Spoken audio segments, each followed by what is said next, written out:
नमस्कार साथियों, मैं राकेश राजभर आपका स्वागत करता हूं एक बार फिर से मिशन स्वर्णिम भारत चैनल पर।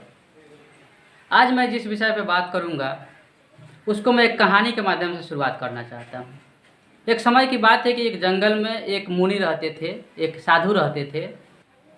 तो वो कुछ तोता पाल रखे थे और होता यह था कि उन तोतों को रोज़ कोई ना कोई शिकारी पकड़ के ले जाता था।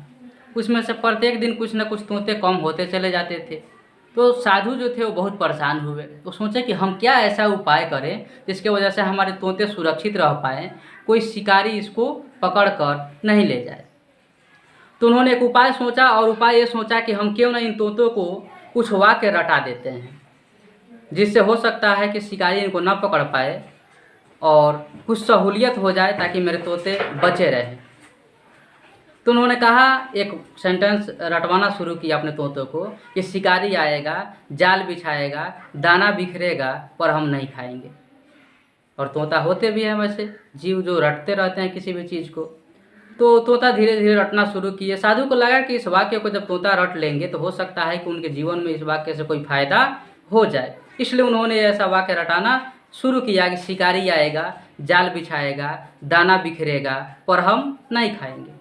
तो हुआ क्या कि तोते उस वाक्य को रट तो लिए, लेकिन एक दिन फिर शिकारी आया और शिकारी सोचा कि हम जाल लगाते हैं और इन सभी तोतों को पकड़ते हैं।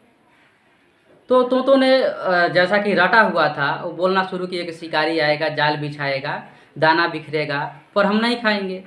तो शिकारी इस वाक्य को सुनकर थोड़ा सा निराश हुआ। उसको लगा कि लगता है कि तोते समझदार हो गए, अब हमारे जाल में फंसने वाले नहीं हैं। फिर भी उसने हिम्मत किया और जाल को लगा दिया और जाल लगाने के बाद दाना बिखेर दिया और पेड़ के पीछे जाके छुप गया। तोते दाना चुगने आ गए और दाना खाने के चक्कर में तोते उस जाल में फंस गए। तो तोते उस जाल में फंस गए। शिकारी आया, जाल को उठाया, पीठ पे अपने लादा और लेके बढ़ना शुरू कर दिया, लेकर चलने लगा। तो तोते उस जाल में बंद हैं, शिकारी लेकर जा रहा है, फिर भी तोता रट रहे हैं कि शिकारी आएगा, जाल बिछाएगा, दाना बिखरेगा, पर हम नहीं खाएंगे। शिकारी बढ़ते जा रहे हैं और तोता उस बात को रटते जा रहे हैं कि शिकारी आएगा, जाल बिछाएगा, दाना बिखरेगा, पर हम नहीं खाएंगे। तो इस कहानी का मकसद ये है, इस कहानी का सार ये है, इस कहानी का जो मेन उद्देश्य ये है कि किसी भी सीखी हुई बात को या किसी भी समझी गई बात को तब तक हम प्रयोग में नहीं लाएंगे, कोई फ़ायदा उससे होने वाले नहीं है। तो उन तोतों को ये समझ नहीं था कि हम जो रट रहे हैं, हम जो बोल रहे हैं, इसको अपने जीवन में कितना हम अपनाए हैं और कितना नहीं अपनाए हैं। साधु को भी ऐसा लगा कि तोते धीरे धीरे समझ जाएंगे कि हम जो रट रहे हैं वो क्या रट रहे हैं, लेकिन ऐसा हुआ नहीं। साधु की उम्मीदों पर भी पानी फिर गया और तोते तो बेचारे पकड़े ही गए। तो ये मैं विशेष वैसे लोगों के संदर्भ में कहना चाहता हूँ जो तार्किक हैं, जो बुद्धिजीवी हैं, जो पाखंड विरोधी हैं, जो कर्मकांड विरोधी हैं। वो तमाम अच्छी अच्छी बातों को सिर्फ कहेंगे, रटेंगे, लेकिन जब बदलाव की शुरुआत करने की बात होगी तो कहेंगे हमारे घर से नहीं होगी, ये पड़ोसी के घर से शुरुआत होनी चाहिए। ये कहेंगे शुरुआत हमारे से नहीं होनी चाहिए, किसी और से होनी चाहिए। बात तो अच्छी है, बात में कोई दिक्कत नहीं, लेकिन इसकी शुरुआत हम नहीं करेंगे। और ये उन तमाम तार्किक लोगों की बात है जो किसी सभा में, किसी मीटिंग में, किसी रैली में और किसी भी बैठक में तमाम बड़ी बड़ी बातें करते हैं, लेकिन उसको जब अपने आप पे अपनाने की बारी आती है तो उसको नहीं अपना पाते हैं। इसके पीछे कारण होता है कि वो एक जनसमूह से डरते हैं, वो भीड़ से तय करते हैं कि हमको किधर चलना है। वो अपने विचार, अपनी नीति, अपने सोच के अनुसार खुद को आगे नहीं बढ़ा पाते हैं या खुद को नहीं चला पाते हैं।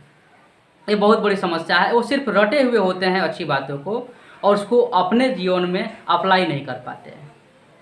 तो इन सभी चीज़ों को इस कहानी के माध्यम से समझा जा सकता है कि आप कोशिश करते हैं तो कहते हैं कि पूरा लोग जब ऐसा करने लगेंगे तब हम करेंगे। ये कोई लॉजिक नहीं हुआ। पूरे लोगों को आप मान के चलिए कि पूरे लोगों को समझाइए कि हाँ क्या तार्किक है, क्या अतार्किक है, क्या वैज्ञानिक है, क्या अवैज्ञानिक है, लेकिन लोग नहीं मान रहे हैं तो आप अपने परिवार से उस चीज़ की शुरुआत कीजिए। परिवार के सभी सदस्य अगर नहीं मान रहे हैं, मान लीजिए 10 सदस्य एक परिवार में, उसमें से कोशिश कीजिए कि 3-4 लोग हमारे साथ हो जाए और हम इसकी शुरुआत करें। लेकिन सपोज दैट मान लीजिए कि वो भी 3-4 लोग आपके समर्थन में नहीं आए, तो आप अपना मालिक स्वयं हैं।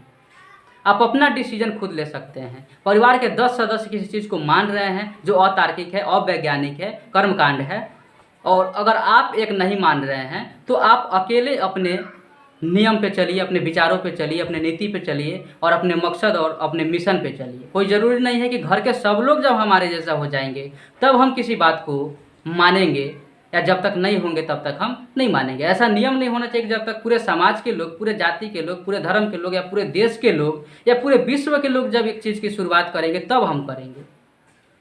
हम बदलेंगे, युग बदलेगा।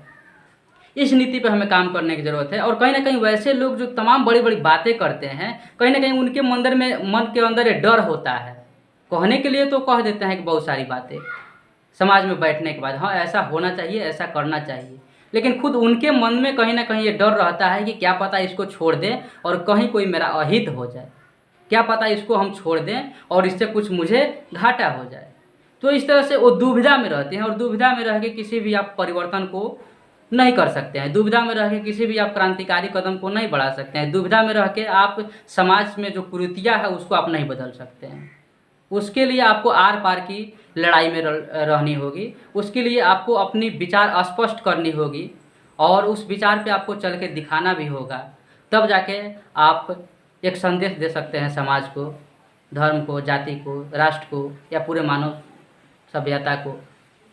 इन सब चीज़ों पे हमें सोचने की ज़रूरत है, और विशेषकर वैसे लोगों के लिए जो तमाम अलग अलग विचारधाराओं से हैं, चाहे नास्तिक बातों को मानते हों, चाहे अम्बेडकरवादी हो, या समाज में दहेज प्रथा के विरोधी हो, जाति प्रथा के विरोधी हो, भ्रष्टाचार के विरोधी हो, या राजनीति में जो चाहते हैं कि तमाम तरह की बुराइयाँ है वो ख़त्म हो। तो किसी भी चीज़ में अगर आप जुड़े हैं या किसी भी चीज़ के खिलाफ आवाज़ उठाते हैं तो आप वैसा करते हैं कि नहीं, जो चीज़ आप बेहतर मानते हैं आप वैसा करते हैं कि नहीं, ये आपके ऊपर निर्भर है। आपके घर परिवार के लोग कितना समर्थन कर रहे हैं ये मैटर नहीं रखता है, आपके पड़ोसी कितना कर रहे हैं ये मैटर नहीं रखता है, आपके जाति, आपके धर्म, आपके समाज के लोग कितना कर रहे हैं ये मैटर नहीं रखता है, आपके राष्ट्र के लोग या आपके देश के लोग कितना समर्थन कर रहे हैं ये मैटर नहीं रखता है।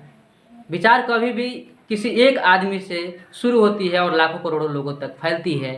गौतम बुद्ध एक ही थे, उनकी विचार आज दुनिया में है।